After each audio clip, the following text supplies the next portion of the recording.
Welcome students. 10th standard students பார்த்தீங்கன்னா supplementary exam பார்த்தீங்கன்னா 2 July start ஆகுது.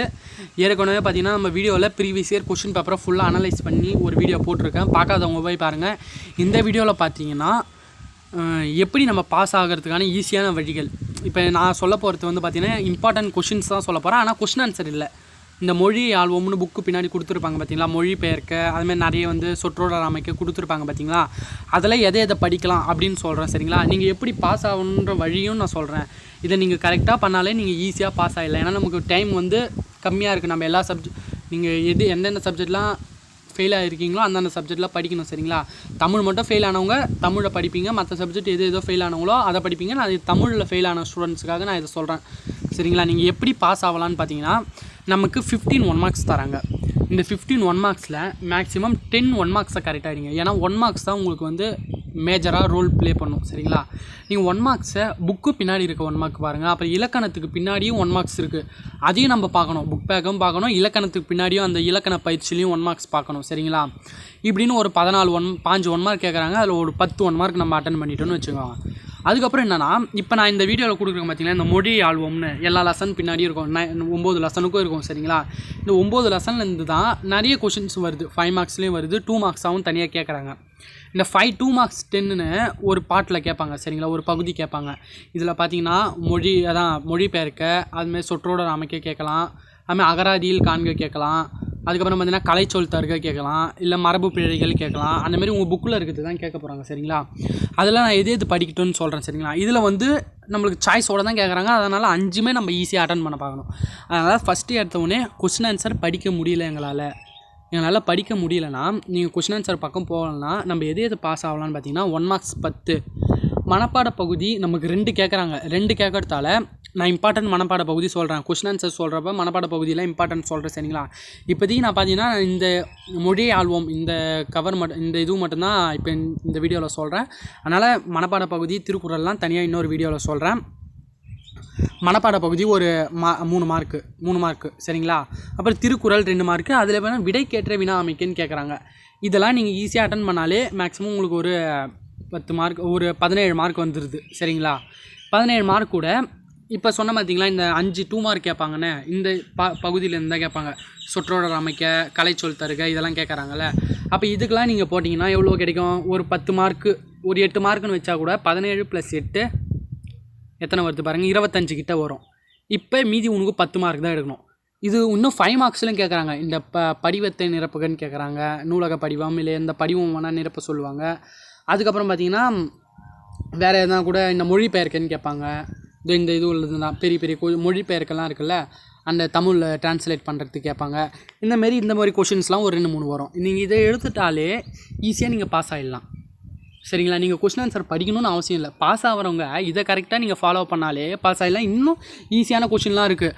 ஒரு 3 மார்க்கில் பார்த்தீங்கன்னா பேசேஜ் கொடுத்துட்டு அந்த பத்தி கொடுத்துட்டு அதற்கு வினா கொடுத்துருவாங்க. நம்ம அந்த பத்திலேருந்து வினா எழுத போகிறோம். இதெல்லாம் எளிமையாக நீங்கள் பாஸ் ஆகலாம். அப்படி பாஸ் ஆகவே முடியலன்னா நீங்கள் ஐடியாவே இல்லாமல் படிப்பீங்கன்னு அர்த்தம். சரிங்களா, அதனால் நான் சொல்கிறத கரெக்டாக படிங்க. நம்ம கொஸ்டின் ஆன்சரும் நான் வீடியோ போடுறேன். படிக்க முடியாதவங்க, என்னால் கொஸ்டின் ஆன்சர் படிக்க முடியல அப்படின்னா இதை ஃபஸ்ட்டு கவர் பண்ணிவிட்டு வாங்க. உங்களுக்கு ரொம்ப யூஸ்ஃபுல்லாக இருக்கும். அதனால தான் நான் இதை முன்னாடியே இந்த வீடியோக்கு முன்னாடியே சொல்லணும்னு நான் நினச்சேன். சரிங்களா, நான் சொல்கிற மாரி படிங்க. ஃபஸ்ட்டு இந்த மொழியை ஆல்பம் புக்கு பின்னாடி இருக்கிறது கம்ப்ளீட்டாக படிச்சிருங்க. நான் இதில் இம்பார்ட்டண்ட்டு கொடுக்குறேன். இதை நீங்கள் கம்ப்ளீட்டாக படிச்சிட்டாலே உங்கள்கிட்ட மேக்ஸிமம் ஒரு 20 மார்க் இருக்குதுன்னு நம்ம நினச்சிக்கலாம். ஏன்னா கன்ஃபார்ம் இதுலேருந்து தான் வரப்போகுது. 1 மார்க்கு ஒரு 10 30 மார்க்கு. அங்கங்கே நீங்கள் திருக்குறள் அதெல்லாம் எழுதினாலே மேக்ஸிமம் நீங்கள் சாதாவாகவே 50 மார்க் ஸ்கோர் பண்ணிடலாம். சரிங்களா, அதனால் கொஞ்சம் எழுதி பாருங்கள். அதெல்லாம் கொஞ்சம் கரெக்டாக பண்ணுங்கள். இப்போ பாருங்கள், இதில் கொடுத்துருங்க பாருங்கள். இதற்கான பிடிஎஃப்பும் தரேன். நீங்கள் புக்கை எடுத்து நீங்கள் நோட் பண்ணிக்கோங்க. சரிங்களா, பிடிஎஃப் பார்த்து கூட நோட் பண்ணிக்கோங்க. இதில் அடிக்கடிக்கு எது கேட்டிருக்காங்கன்னு சொல்கிறேன். அதெல்லாம் கொஞ்சம் இம்பார்ட்டண்ட்டாகவும் பார்த்துக்கோங்க. இந்த மொழிபெயர்ப்பு கேட்டிருக்காங்க பார்த்தீங்களா, if you walk to a man, talk to a man in language அண்டர்ஸ்டாண்ட்னு கேட்டிருக்காங்க பார்த்தீங்களா. இதெல்லாம் வந்து ஒரு இம்பார்ட்டன்ட் கொஷின். சந்த கவிதையில் உள்ள பிழைகளை திருத்துக. இதில் என்ன கேட்டிருக்காங்க? இதில் ஒன்றுமே இல்லை. இந்த கவிதையில் இந்த ஸ்பெல்லிங் மிஸ்டேக் அதெல்லாம் இருக்குது, அதெல்லாம் நீங்கள் மாற்றணும். கீழ்காணும் சொற்றொடரின் கூட்டப்பெயர்கள். இப்போ கல்லுன்னா இது கல் குவியல், அதுமாதிரி பழக்குலை, ஆட்டு மந்தை, புல்கட்டு புற்கட்டுன்னு அப்படின்னு சொல்லுவோம்ல, அந்தமாரி கொஷின்ஸ் இருக்குது. அதையும் பார்த்துக்கோங்க. வினைமுற்று வினையாளனின் பெயர், இதெல்லாம் இம்பார்ட்டண்ட்டாக பார்த்துக்கோங்க. தொடர்களில் உள்ள வண்ண சொற்களும் இதுவும் பார்த்துக்கணும். நம்ம இதிலே கட்டுரையெல்லாம் இருக்குது. கட்டுரையெல்லாம் நம்ம அப்புறமா போய்க்கலாம். இதை முடிச்சுட்டு வாங்க. சரிங்களா, அதுக்கப்புறம் பார்த்தீங்கன்னா சொற்களை இணைத்து புதிய சொற்கள் இதை டிக் பண்ணிக்கிறதுலாம் பார்த்துக்கோங்க சரிங்களா. இதெல்லாம் கொஞ்சம் இம்பார்ட்டன்ட். காட்சியை கண்டு கவினுரை எழுதுக இதெல்லாம் நீங்களே ஓனாகவே ரைட் பண்ணலாம். நீங்கள் சும்மா ஓரளவு மேட்சிங்காக எழுதினாலே உங்களுக்கு 2 மார்க் 3 மார்க் அப்படியெல்லாம் அச்சு போட்டுற மாட்டாங்க சரிங்களா. ஒரு கவிதையாக நீங்களே எதனா எழுதினாலே உங்களுக்கு ஈஸியாக மார்க்ஸ் வரும். அதனால் கொஞ்சம் கவனமாக எழுதுங்க. பேப்பரை பிளாங்காக விட்டு வைக்காதீங்க. நீங்கள் நல்லா எழுதினாலே உங்களுக்கு யாருமே கொஷினை எடுத்து எழுதி வைக்காதீங்க. கொஷின்னால நம்மளுக்கு ஆன்சர் கிடச்சிருமான்னு. அதேமாரி நிறைய எதனா கொஷின் மிஸ்டேக்காக இருந்தால் நம்மளுக்கு கிரேஸ் மார்க் கூட கிடைக்கும். அதனால் நம்ம எந்த கொஷினும் விடக்கூடாது சரிங்களா. நீங்கள் அந்த கொஷின் விட்டுட்டு வந்தால் அந்த கொஷின் ராங்காக இருந்தால் கிரேஸ் மார்க் கூட கிடைக்கும். அதனால் எல்லா கொஷினுமே அட்டன் பண்ணணும். அதான் நான் எப்பயுமே சொல்லுவேன். நான் இப்போ பப்ளிக் அப்பயும் வீடியோ போடுறப்பையும் சொல்லுவேன், யாருமே தெரியலன்னு எந்த கொஷினும் விடாதீங்க. கதையும் அடிக்கக்கூடாது. நம்மளுக்கு தெரிஞ்ச ரிலேட்டடாக எழுதி வைங்க. ஆனால் எந்த கொஷினும் விட்டுட்டு வராதிங்கன்னு தான் சொல்லுவேன். அப்படியே பார்த்தீங்கன்னா இந்த கலைச்சொல் அறிவோம்னு எல்லா லெசன் பின்னாடி இருக்குப்பா. இதை நீங்கள் ஒரு நோட்டில் தனியாக எழுதி வச்சுக்கிட்டு கூட ஒரு டைம் படிக்கிறது நல்லது. ஏன்னா இதுலேருந்து கன்ஃபார்ம் ஒரு 2 மார்க் வந்துடும். கன்ஃபார்ம் வந்துடும் சரிங்களா. அதனால தான் சொல்கிறேன். இதேமாரி செகண்ட் லெசன் தனித்தனியாக கொடுத்துருக்கேன். இது எல்லாத்தையும் நீங்கள் நோட் பண்ணிக்கிட்டு பாருங்கள். எல்லாத்துலேயுமே ஈஸியாக தான் இருக்கும். 1 மார்க்ஸ் மாரி தான் எல்லாத்துலேயும் இருக்கும். இந்த தொடரில் அமைத்து எழுதுக கலைச்சொல் அறிவோம் இருக்குது. 4th யூனிட்டில் பாருங்கள், இரு சொற்களை இப்போ இயற்கை செயற்கை இது எல்லாத்தையும் இது அதான் பாதை தெரியாத இயற்கை காடுகளில் பயணிக்க செயற்கை கருவிகள் பயன்படுகின்றன. அதுமாரி சிறு விதி வீதி கோடு அந்தமாரி சரிங்களா. அப்புறமேட்டு பத்தியை படித்து பதில் தருக அந்த பத்தியை படிச்சுட்டு நம்ம ஆன்சர் பண்ணோம். இதெல்லாம் உங்களுக்கு ஓனாக கூட கேட்கலாம், இல்லை எதனா கூட கேட்கலாம். இந்த விண்வெளியும் கற்பனை சாதனம் இது முக்கியமானது. படிக்கணும்னு நினச்சவங்க இதை படிக்க ஃபஸ்ட்டு நீங்கள் இந்த புக்கில் இருக்கிறத படிச்சுக்கோங்க. அதோ ஒரு தொடரை விடையை கண்டறிக்க நூலின் பயன் படித்தல் எனில் கல்வியின் பயன் கற்றல் அந்தமாரி இதெல்லாம் கன்ஃபார்ம் கேட்கக்கூடிய கேள்வி. கலைச்சொல் அறிவோம் 5th லெசன் பாருங்கள். இந்த உறுப்பினர் படிவம் இருக்குது பார்த்தீங்களா, நூலக படிவம்.